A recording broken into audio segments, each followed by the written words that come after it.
Hi, it's LaRita and Tracy with TXC Tells All. Now, usually you get either me or you get Tracy, but today you're going to get both of us for a joint video. So we hope it's going to be fun time for all our viewers. And make sure if you like this video, make sure you hit the like button and also hit the subscribe button and the notification bell. We post new content every single Sunday.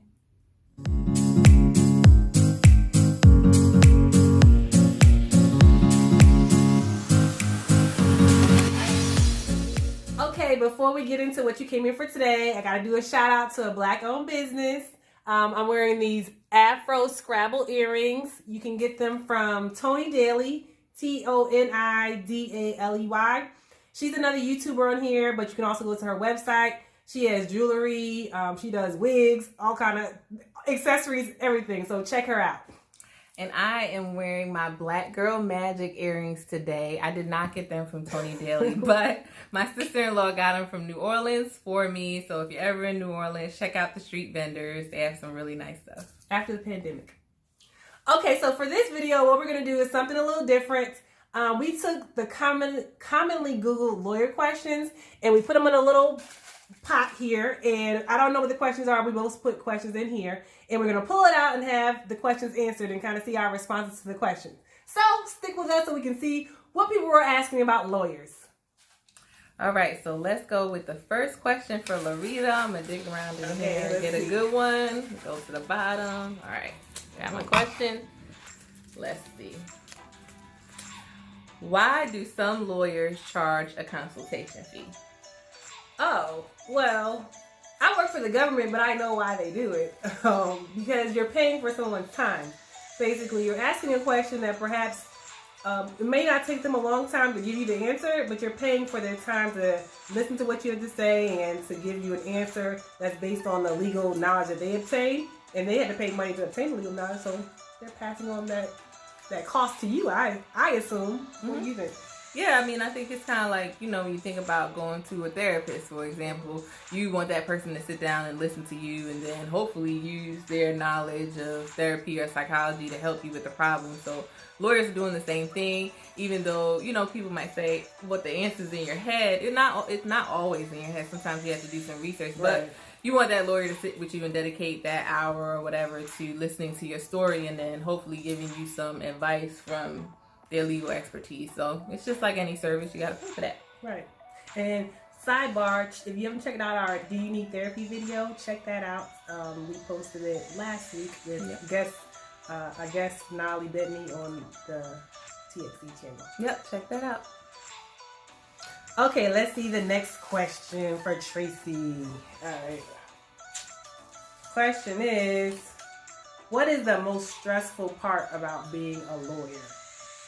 Just one or yeah, pick the top most stressful reason, I guess. Okay. I would say for me, I do civil litigation, so it's very deadline driven, and sometimes most of the time you have multiple different cases that are running at the same time, so you can have a week where you have briefs due, depositions, just everything happening at once. And I mean, the court doesn't care, and obviously you have to still represent your clients, whether, you know, those deadlines are every day, and it can just get very taxing. So I think that's probably, for me in civil litigation, the most stressful part is the deadlines, and then sometimes you're working a lot of hours a week in order to meet those deadlines. What about you? What do you think?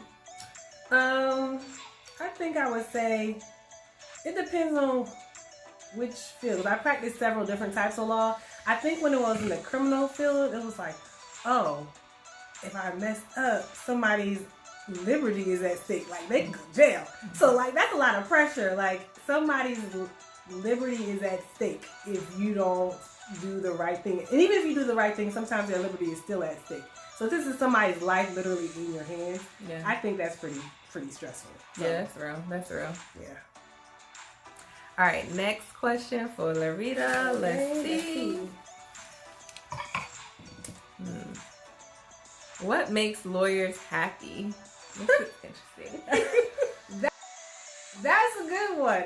I mean, lawyers are people, so I guess different things make different people happy.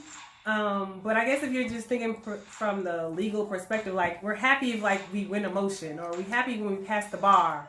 or we're happy if you pass a law. So I feel like if we're limited to just thinking about like the legal stuff, it'll be things that stuff like that. But like what makes me happy, what makes Tracey happy, we're both lawyers, but we're different people, so it could be different things. I mean, food makes me happy. Money makes me happy. Yeah, I mean, stuff like that. I like winning, and sometimes that comes with the money. And right. Like that. There you go. So, yeah, it's different. Yeah. Okay, let's see the next question for Tracey. Oh, got stuff falling out. When do lawyers use math? We definitely use it. I personally hate math, but it is a necessary evil. Like I said, I do civil litigation, so a lot of times when we do settlements, we have to figure out, how much is owed to our client, how much we get in attorney's fees. So we use math then. And then sometimes actually during the litigation, like I do overtime cases, so sometimes you're figuring out how many hours somebody worked, how much money they're owed based on that. So, we use Excel. We can definitely get pretty involved in mathematics, unfortunately. But there's Excel and hopefully other people there to help people like me who are not good at math. Right. Yeah, I mean, math is not my favorite subject. It was growing up, though. That's surprising. But it's not my favorite subject now. I guess in my current practice, I use it to make sure my paycheck is correct. Pay me my money. Well, I'm sure my people will be in cash. So I know how much I'm supposed to get paid. Make sure those amount of money is in my paycheck. So That's true. Everybody needs math. I think certain math is going to be there for the rest of your life, but minimal. You're going to make sure you get paid correctly. Make sure you get paid. So. All right. So next question. Okay. Digging in the pile. Let me see. What was the hardest part about law school? Oh my God. Not hardest. I know. Law school was one of the hardest things I did in my life. It challenged me. It was good though. It was a good experience because it challenged me. The voluminous amount of reading you have to do, the amount of planning you have to do to make sure you get all your reading done and studying and hit deadlines. Like, it was a whole nother world. So I would say just like the sheer, like it just intensified as far as what you had to do and still like just exist in life. Like, oh wait, I still gotta take a shower. I still gotta do this. Like stuff like that. That would say. Yeah, I think for me, I thought I was like this great writer going into law school. I was English major. She's a good writer. But then before I got some training and assistance, I just felt like I didn't know what was going on. Like, imagine you feel like you're good at something and then you have to learn a whole nother way to do it. So with writing, legal writing is totally different than, you're writing an email or write any other kind of writing. So it's like learning something all over again after you've already been through college. So I kind of felt a little defeated because it was hard. But you made it through. It was hard. So that was like a hard part for me, just the realization that you had to learn this brand new area, even though you feel like you know how to do something, but this is a totally different way of doing it. So it's just like, it's a rude awakening. It really is. But it was good. And I met LaRita. So yes, so that's right. And check out the video. I did a video about law school memo writing, how to write client letters, memos, briefs, things of that nature. So check out that video if you haven't already checked it out.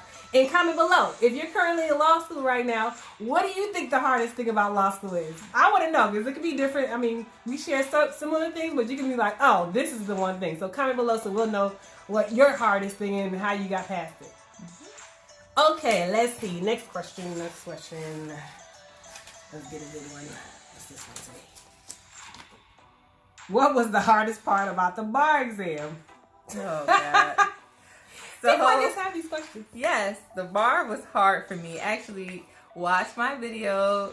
If you fail the bar exam, we'll put the suggested video up at the top. But anyway, click on that link and you will hear about my story about failing the bar exam the first time when I took it in Maryland. The hardest part for me was not the essays, but definitely the multiple choice portion of the bar exam. I mean, I really, really had to like memorize and come up with a strategy to be able to be successful on that part. So that was the ultimate hardest part because I'm just not good at multiple choice. So, and it's a lot of information that you have to learn. And obviously there's practice questions available, a bunch of practice questions available from old exams, but it's still difficult. That was the hardest part for me. Yeah, the bar exam was hard too. That was a hard thing, and it's really about like learning how to take a test. If you watch my other video, 5 things I wish I learned before I went to law school, like half of it is just learning how to take standardized testing. And some people are better at it than others. I personally wasn't good at standardized testing, so I had to take a program that showed me how to take a test. And once they showed me how to take the test, I'm like, oh, okay, I know this is what they're trying to test, and then I was able to pass the bar exam. That didn't make it easier. Like studying, I think we studied for like 6 to 8 weeks before the bar exam, right? That's standard. I mean, I studied for longer. I'll be real with y'all. I needed more time. Yeah. Well, for me, it was 6 to 8 weeks, and it was like I had a set schedule. So they had our certain schedule. I got up and exercised, ate breakfast, went to the library, studied before class, had class for like 3 to 4 hours. And then went to bed by a certain time and got up and did, like, that was my job for 6 to 8 weeks. And so that's what I treated it as, and that's why I did not necessarily enjoy that process, but I was glad that it paid off. But the bar exam is hard. There's no way around it. Like, it's hard. All right, so moving right along. Next question. Oh, this one dropped out the bowl, so I'm gonna just go with that one. It's the chosen one. All right. Why do lawyers say objection? I object! Because they object. They don't like what the other person is saying. That's why they say it. And they have to, for certain things, like you have to say that you object to the question even being asked, because otherwise the question is permissible and then that can work against your client. But it's usually because you don't like what the opposing counsel has asked. Yeah, I mean, it's a bunch of different reasons behind objections, but LaRita is absolutely right. Sometimes it's strategic if your client is possibly in a deposition, for example, and is rambling and maybe not answering the question in a way that would be helpful to their case. Saying an objection and, giving your grounds for that objection could help redirect the conversation or the deposition in another way and help your client get out of the rut that they may be putting themselves in. So it is a useful tool for lawyers, and they do say it a lot, just like they do on TV. Right. And comment below, new lawyers, do you use it a lot? People like in law school, do you use object just like in everyday life? Because you're like, I'm a lawyer now, I'm going to be a lawyer, let's use the word object. So comment below, let me know what other words you use to kind of object to things. Okay, next question for Tracy. Let's see what we got here. Okay. What is a stereotype you have heard about attorneys, and do you think that it is true or false? Liars. So, and you probably heard this one too. A lot of people will say, lawyers, they're always lying. They just lie. Mm-hmm. And I think that it's not true directly, but I will say, because honestly, we are held to ethical standards too. Like, we can't just go around lying about things in our case because we can risk getting disbarred or just being in trouble with the ethics committee in the state that we're licensed in. So you don't want to be in trouble with the bar. But I do think we are trained to highlight the facts that are most helpful to our client. Right. And that's good lawyering. Yeah, that's good lawyering. So I think sometimes people look at that and say, okay, well, they may have omitted certain facts or not highlighted certain facts, and that's lying. But honestly, that's really just part of doing your job as a lawyer. You got to make sure that the facts that you present to the judge or the other side are the ones that are going to get your client the best result. What do you think? Persuasive writing. Yeah. Exactly. Watch my video about how to write law school memos. I'm going to do a plug for that because it tells you about how you have to use the facts to massage the facts to make it work for your client. So, exactly. Yeah, I agree. Mm-hmm. Stereotype. I think a stereotype would be all lawyers make big bucks. Like, if you watch my How Much Do Lawyers Make video, you know that there's a plethora of salaries that attorneys make, and when you start out, you might not be making as much as you might think, so you want to make sure that you are balancing that when you're deciding whether you should be a lawyer, a big time lawyer, because usually straight out of law school, you're not going to be making the big bucks. Even in this current economic climate, some people, even at the bigger law firms that are making, more money, they had to take pay cuts. They're not giving their first year associates as much money as they previously were giving them. So keep that in mind. Like, we do well, but it's not, I guess, as it's portrayed on TV all the time, like straight out of law school, they're making $500,000. Like, that's not happening. So I think that's a big stereotype, like that all of them are making big bucks. So you have a variety. True. Mm-hmm. Okay, last question. All right, what we got? All right.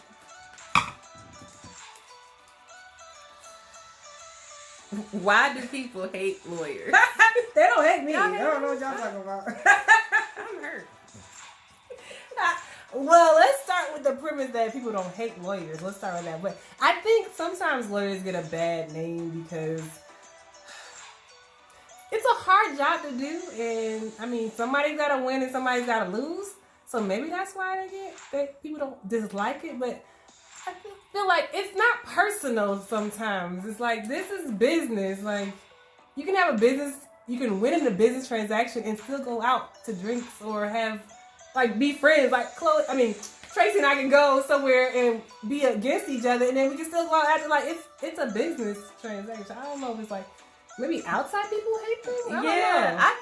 I think the word hate is a strong word. I think sometimes when people need a lawyer, it's a stressful situation. Like, you're being charged with a crime, or you lost your job, or you're getting a divorce, or it's just a stressful. People don't go to lawyers usually for happy reasons, good reasons. People usually go when they are in conflict or turmoil, and sometimes I think the hate for lawyers is more like, and we all do it as people. We put some of our feelings onto another person just because of what we're going through. So I think sometimes that happens to lawyers. Like, we're trying to provide a service. Maybe if you're telling the client something that they don't want to hear, the law is not working in their favor, they may be like, this lawyer isn't really working for me.